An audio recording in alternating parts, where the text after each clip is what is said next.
So we spent the last 20 years learning how to type into machines. Search boxes, apps, forms, buttons, chat windows. But I think the next shift is much more natural than that. As in, you will just speak. Because speaking is the lowest friction interface human beings already understand. That is why voice AI matters. Now, the global conversational AI market is estimated to be at around tens of billions of it's crazy. We already know it's crazy, but voice generation alone is projected to go from $4 billion in 2025 up to $30 billion by 2031.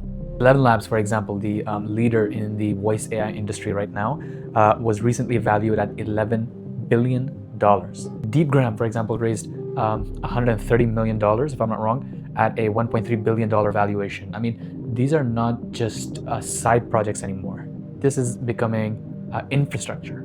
Now, really quickly, I want to be clear about why I care about this. I am a computer science graduate with a strong foundation in AI. I've worked as an independent contractor for Scale AI's Outlier platform, helping with training data for major AI models like ChatGPT, Claude, Gemini, stuff that you guys use. I also founded a business called Zevran, where I build custom RAG-based chatbots for small local businesses. And I'm also a certified AWS solutions architect, which gives me a strong base in designing and deploying AI systems. And I've shared all of that knowledge in well-received technical articles. So this specific video is my full perspective. And by the end, you will understand 4 things. Number 1, what voice AI actually is. Number 2, we are going to look at why it is not just a better version of a chatbot. Number 3, we are going to be looking at which companies and models are pushing this forward right now, which is very important. And number 4, we're going to be looking at where I think the real business opportunity is, and this is purely my personal opinion, as in I just want to share the logic. Now, here's a simple idea, right? Now, text AI helped software think. Voice AI is going to help software talk, articulate. But the real breakthrough is when software is going to do the talking and the doing, right? That is where it gets really, really interesting. Now, here's what I'm seeing, right? Now, when most people hear voice AI, they think of a robotic voice reading text. Now, that's the old view. The sort of a new view, for the lack of better terms, is voice AI is a full conversation loop, essentially. It listens, it understands, it thinks, it speaks, it remembers context, it handles interruptions, it connects to tools, it can check your calendar, update a CRM, book an appointment, answer a support question, route a customer to the right place. And that is why I don't think of it as a voice bot or a chat voice bot or a chatbot. What I think of it is an AI representative. Right now, you have a sales representative in your company, in your business. Businesses have business representatives, sales representatives, so on and so forth. So that's the term I would like to use, an AI representative. Now, here's a simple analogy, right? Like a chatbot is like emailing a receptionist, right? But voice AI, an AI representative, is like calling the front desk directly. When you email, delay is expected, back and forth is expected. But when you call someone, every half a second matters. Interruptions matter, tonality matters, confidence matters. If the voice sounds awkward, trust drops. If it talks over you, trust drops. If it misunderstands you, if it misunderstands your request, your order number, your have you, right?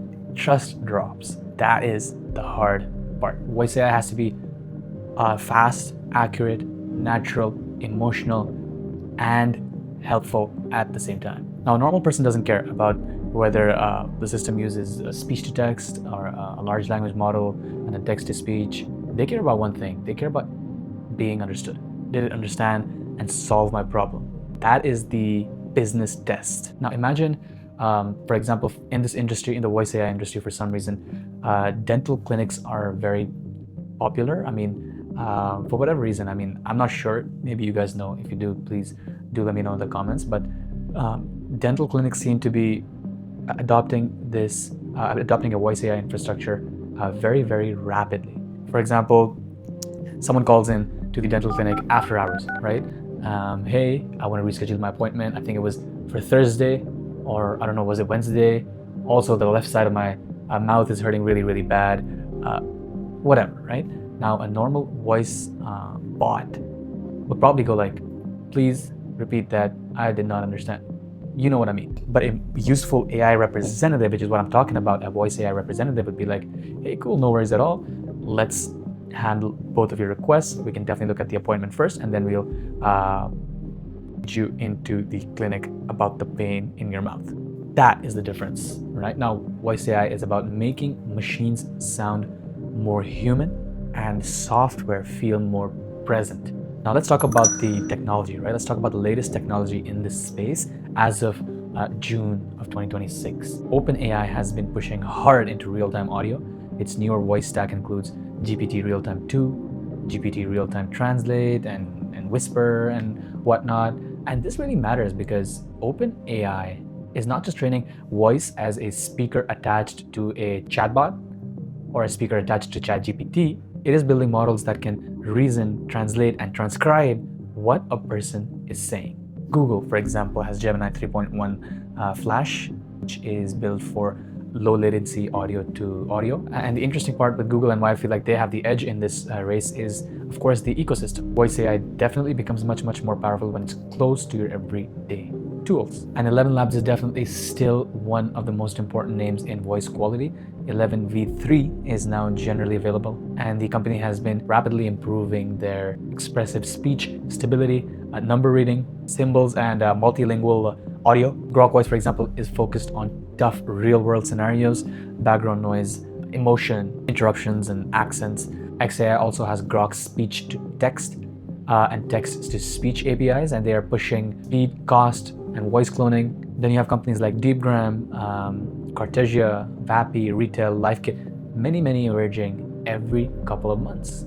Now, this is why I keep referring to voice AI as a representative, right? Now, a human representative, for example, does not just talk. They know the policy, they know when to escalate, they know what not to say, they understand the urgency, they can calm someone down, they can ask the next best question.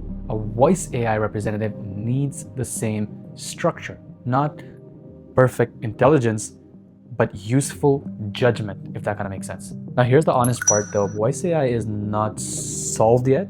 It's definitely much better than what it was 2 years ago. Matter of fact, it's scary how much better it is, but there's still a latency problem. Interruptions are still hard. I mean, these are real human conversations, right? They're very difficult. Accents are still hard. Noisy backgrounds are still very difficult. Compliance is very difficult. And of course, the biggest issue is, at the end of the day, trust of the person on the other side of the phone. If a text AI model makes a mistake, it's okay. The user can reread it. The user can, it's not a big deal. But if a voice representative makes a mistake, the feeling is changed. You know what I mean? The essence and the trust and it's definitely different. I mean, it's a real conversation at the end of the day. It can damage the brand in seconds. So the opportunity is definitely real, but are we 100% there yet? Probably not. I mean, can it handle everything perfectly? Probably not. Can it recover from confusing the customer? Can it escalate safely? Can it follow policy? Can it protect customer data? Can it explain what happened after the call? This is what I believe. I mean, the next wave of builders, they will need taste, not just technical know-how. I mean, knowing when the AI should speak, when should it pause, when should it ask one more question, when should it not say that. Taste, at the end of the day. Technical know-how definitely is not enough.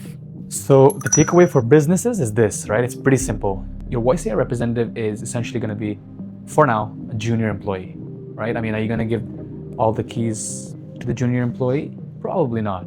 You give them clear rules, clear boundaries, clear escalation laws, and clear outcomes, measurable goals. And that is how I think businesses, for now at least, should think about voice AI. And where I'm landing personally is, I don't think voice AI is just another feature for sure. I think it's going to be a whole new layer for businesses. I mean, think about it, right? People don't want to learn your software. They want to explain their issue and they want your system to solve it. The old way was, hey, click through my menus. the new way is, what do you need? Tell me. Right? I mean, I hope this is making a little bit of sense here as to where I'm going here with voice AI. I mean, this can sound very complicated to a few and can sound very, very simple to a few, but just think about it. To put it in voice AI into very simple terms, it just changes everything. It changes customer support, it changes sales, it changes customer service, it changes healthcare intake, it changes education, it changes coaching, it changes local businesses, it changes any business where conversations create value. Simple as that. And hey, at the end of the day, whenever technology removes friction, businesses get built. And that is why I'm watching this space very, very closely. And my move is simple. I'm going deeper into voice AI.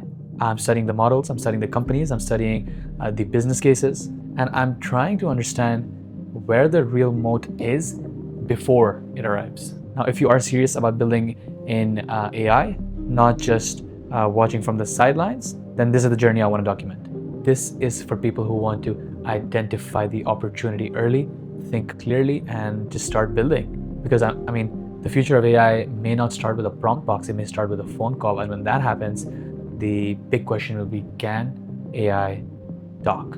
Now that is the whole game. Now, please definitely tag along, but whatever means that is, subscribing or commenting or whatever it is, because I'm just sharing my opinions. I am just sharing my understanding of this specific space, for example, AI in general, not making tutorials, I'm not making prescriptions, but yeah, I hope that was helpful, and I definitely plan on making more of these.